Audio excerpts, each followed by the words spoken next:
जूही जी, नहीं, राधे राधे महाराज जी, आपके चरणों में कोटि कोटि प्रणाम। महाराज जी, रात को सोते समय मृत्यु का सा डर लगता है महाराज जी। नाम भी लेती हूँ बट भय जा नहीं रहा महाराज जी, क्या? वैसे ये भय बहुत अच्छा है। किसका है ये भय? हमें तो बहुत अच्छा लगता है कि अगर हम भयभीत हैं तो भगवान का चिंतन होगा, भगवान का आश्रय होगा, संसार का आश्रय छूटेगा। भय तो बहुत अच्छी चीज है, हमें भय अच्छा लगता है। संसार से भय लगना, मृत्यु से भय लगना, किसी पर विश्वास ना होना, कोई धोखा कर सकता है, तो ये सब जब हमारे अंदर आ जाएगा तो एक जगह टिक जाएंगे हम। भगवान का विश्वास, भगवान का बल, तो हम निर्भय हो जाएंगे। तो उस समय भगवान का चिंतन करते हुए सो, क्योंकि भगवान ही निर्भय करने वाले हैं। और सच अच्छी बात है, हम इसका निषेध नहीं करते, क्योंकि पता नहीं सो के उठे कि ना उठे, है ना। सोने में सोते सोते ही दिल फेल हो जाते हैं, पता नहीं उठ पाए कि ना उठ पाए। बड़ा जीवन संकट में है, बड़ा जीवन संकट में, पता नहीं जीवन साथी कैसा मिले, बड़ी समस्याएं हैं।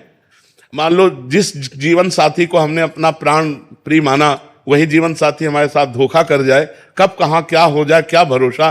बड़ा अपने पले हुए परिवार को छोड़ करके अनजाने परिवार में जाना, तो हमें लगता है बहुत प्यार सम्मान से लड़की को रखना चाहिए। लड़की को चाहिए कि अपने पति को भगवत भाव से देखे, बड़ा प्यार सम्मान करना चाहिए। आजकल ये सब बातें किताबों में लिखी केवल रह रही हैं, वर्तमान में तो दिख नहीं रही हैं। वर्तमान बोले हम शुरू हो गए हैं। हाँ, अगर एक एक सुधरेगा तो सब सुधर जाएंगे, एक एक सुधरे ना तो सब सुधर जाएंगे। आज वातावरण बहुत गंदा हो रहा है, तो हमें लगता है अगर हम भगवान का नाम जप करें, भगवान की कथाएं सुने, संतों का संग करें, तो हमारी बुद्धि पवित्र हो, इन सब बातों से हटे और भगवान का चिंतन करें, तो हम निर्भय हो सकते हैं।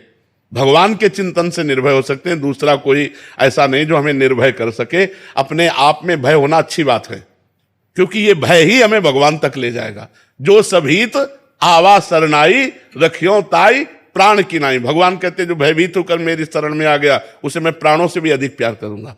रखियो ताई प्राण की नाई। श्री हरिवंश महाराज जी, महाराज जी, ब्रह्मा जी की आज्ञा से कदम ऋषि जी ने अपने मनोनुकूल पत्नी पाने के लिए 10,000 वर्ष तपस्या की, तब जाकर देवहूति जैसी पत्नी मिली और स्वयं भगवान उनके पुत्र बने। महाराज जी, क्या हमें भी अपने मनोनुकूल पत्नी पाने के लिए तो 10,000 की तो आयु लगी अपनी।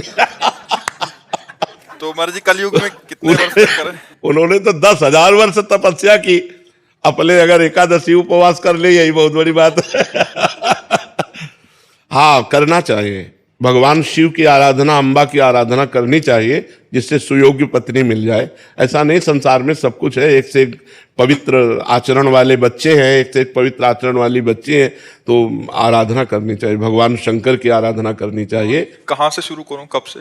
आज से शुरू कर दो। 3 साल से जुड़ा हूँ, निरंतर नाम जप करने पर। हाँ, पत्नी के लिए